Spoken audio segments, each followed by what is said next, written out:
Hi, Dr. Lim here. When it comes to 1995, the sales of DXN had crossed 2 million ringgit per month, which was about 800,000 USD at the time. It was a good sales 25 years ago and a good time for DXN to expand overseas. The natural choice at the time was Thailand. The reason was simple. Our farm and factory is only 45 minutes drive to the Thai border. And in Kedah State alone, we have 10% of Thai origin. Some villages even speak Thai to this day. Many of the key people in our farm also speak fluent Thai. Even for me, my grandmother was Thai. My father spoke fluent Thai and Malay. Many stores and petrol stations owner thought my father was a Malay and spoke Malay to him. My father never bothered and always chatted with them in Malay. Only when the handphone became common, all the stores and petrol station owner had a shock of their life when they heard my father talking in Chinese. Not only my father, every time when I travel by the Thai airline, sometimes when I cross the border, even though I'm holding a Malaysian passport, the Thai officer spoke Thai to me. Apparently, they know I have Thai blood. Initially, I'm puzzled by this now. How could they tell I have Thai blood? So one day, I'm chatting with my Thai key staff and asked her how she could tell that I have some Siamese gene. She told me every Thai would know I have Thai blood. I asked her, how? She said, by looking at my eye. They know I have Thai heritage. They really amaze me, And it's true. By looking at the eye, I can differentiate a Thai, Filipino, and Indonesian letter. About Thai market, the main problem is that I could not understand and speak Thai.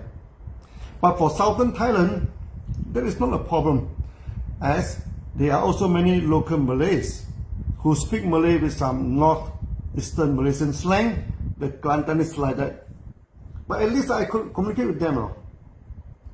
In the early days, most of the members of the DXN were the Malays, and naturally they started to sponsor the Malays in southern Thailand.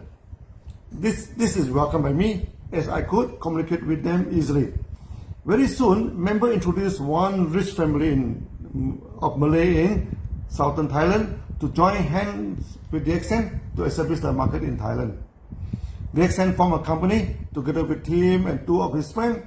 They were the major shareholder, and DXN held a minor share. That was okay. It is alright for DXN to make some money from the factory, and the market we could share with our partners. Very soon, more and more people started to join DXN in Thailand, and we could get 400 to 500 members at a time.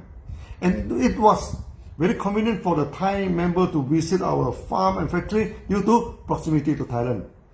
This is even true to today. Visitation of the farm has more Thai members than local Malaysian members. So by right, Thailand should be our first market outside Malaysia.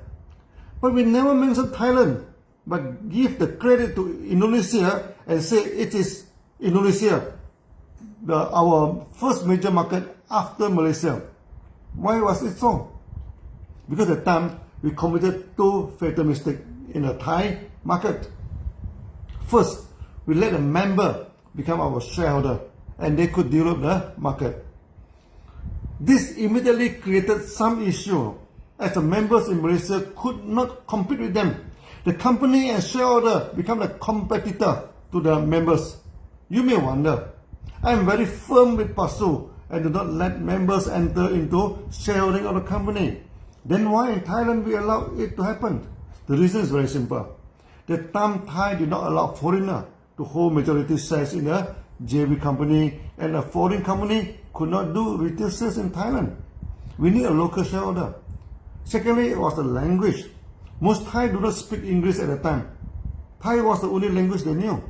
Due to pressure from the members to establish the market in Thailand quickly, we do not have too much time to think it over and choose the easier way out by making the member to be the shareholder. After all, it is just like a stockist system. Many stockists are also DXN members, so we do not see any problem in it initially.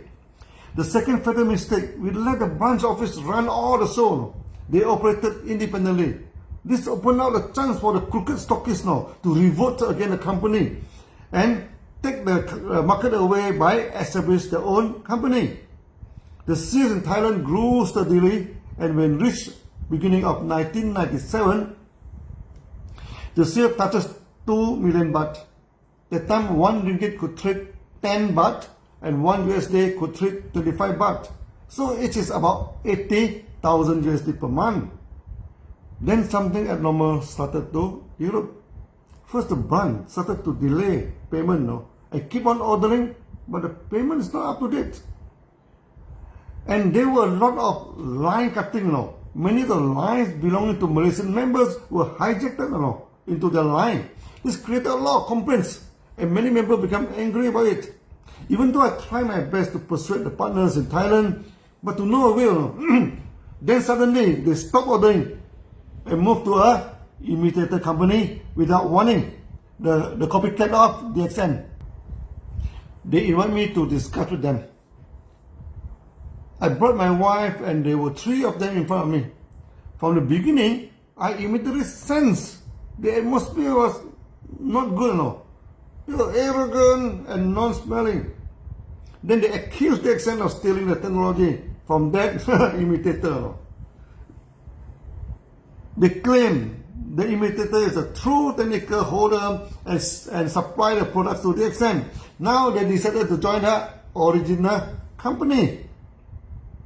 Before I could even explain myself, no, one of them took out a pistol and put it on the table between us. He told me, "You do not want to see my face again in Thailand." Actually, this was a common dirty technique in southern Thailand. They cooperate with you. When the business was good, then they show you pistol and ask a thug, to chase you away from Thailand. They thought that with my wife around, we would be frightened, but to their astonishment, my wife started to giggle and laugh at them, My wife knows me well. When someone dared to threaten me like that, I would deal with them squarely. Immediately, I leaned myself towards them, and talked coolly, point my finger to the pistol, and said to them in Malay, "Tunjuk pistol karat ni," meaning showing me this rusted and stupid pistol. Karat means rusted in Malay. Then I asked sarcastically, "Hang tak malu ka?" Hang is a Kedah dialect meaning you, and in a very rude way. Only during quarrels we use that, So the question when translated means, "Are you idiots not feeling shameful?" I told them if they want to show a pistol, at least show something like the James Bond one, not this rusted pistol, the shameful pistol karat. All of them were shocked, by the response of me and my wife, They expect us to run back to Malaysia like a frightened cat. But instead I'm yelling at them like a mad tiger. I pointed to my eye and told them, "Darah semku lebih darimu. Hang nak my pistol kah? Mean my sandwich blood is more than you. And you idiot wanted to play pistol with me." They were shocked. I did not know how to respond to me. Then I challenged them to fire the first shot and see what would happen to them and their family. Of course, this was an open threat to them. I've learned from many lessons to the thug. Sometimes you have to use their rude language, because this is the only thing they understand. Immediately, they took away the pistol and apologized to me, and to me, this was a misunderstanding. I told them, not only I would come back to Thailand, if they dare to come and create trouble, and then they will see. Actually, half of my maternal families are in Thailand. They were no match to them, if some conflict did happen. They tried to tune down the situation and would like to treat me and my wife with lunch. Both of us reject them flatly, As we were worried they may put some poison or black magic into the food, Then they took out DXN coffee and treated us coffee, which of course we accept. I told them, it was okay if they wanted to set up their own company. Then they did theirs, and DXN will be doing our own marketing. But if they try to play foul and violence, then I would deal with them to the end. This incident has a bad impact on DXN. When a foreign partner jumped ship, we were facing almost a total loss in the market. Also, partnering with others when they do not allow the HQ instruction or cutting the line in the market, it will be very difficult to handle. The risk is just too much. From this sad incident in Thailand, DXN learned a valuable lesson. We never join hands with anyone anymore. Throughout the branches in the world, DXN become a lone ranger, and we do it alone. All the branches all the branches are 100% owned by DXN without any local partners. This makes DXN to be the most skilled company in the world, without any worry about the local management, which may modify our rules and create unhealthy competition in the market and cut the lines. At that time, we also started to prepare to go into Indonesia. And suddenly, we had to reset the market in Thailand and did it all over again now. At that time, we lacked the resources to work on 2 foreign markets simultaneously. We decided that better focus in one market rather than try to catch 2 at the same time now. As the sayings go, those who try to catch 2 rabbits at the same time get no rabbit. So in 1997, we focused on the development of Indonesian market. I did go to my relative in Thailand to ask them to be my proxy for the company. They scolded me for not going to them in the first place. Later, we re-established the market in Thailand. Even we put the focus on Indonesia, the market in Thailand did grow steadily again and reached 20 million bahts per month. 10 times the sales when they sold me the stupid pistol Karat. The story of Thailand did not end here. After jumping the ship, the ex-partner of DXN quickly realized that the quality of the products for the imitator were not good at all, and the supply of products were not stable, and they did not have their farm and factories. And most importantly, many of the leaders missed me. They wanted to join back to DXN. Many of them were trained by me, and they missed the jokes and the story from me. The imitator could not even talk properly on the stage. Forget about training them the products and marketing skill. Like Pak Su, they quickly ended in trouble.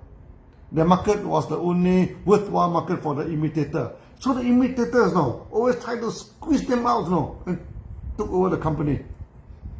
They did not call me, as before that I yelled at this our ex-partner. They called my brother Bunni, expressing their will to join DXN again. At first, Bunni rejected them flatly, but like Pak Su, they called Bunni again many times. Eventually, Bunni passed the message to me. I decided to meet them. I'm going to tell you the dramatic development of meeting them in the next video. See you then. Bye bye.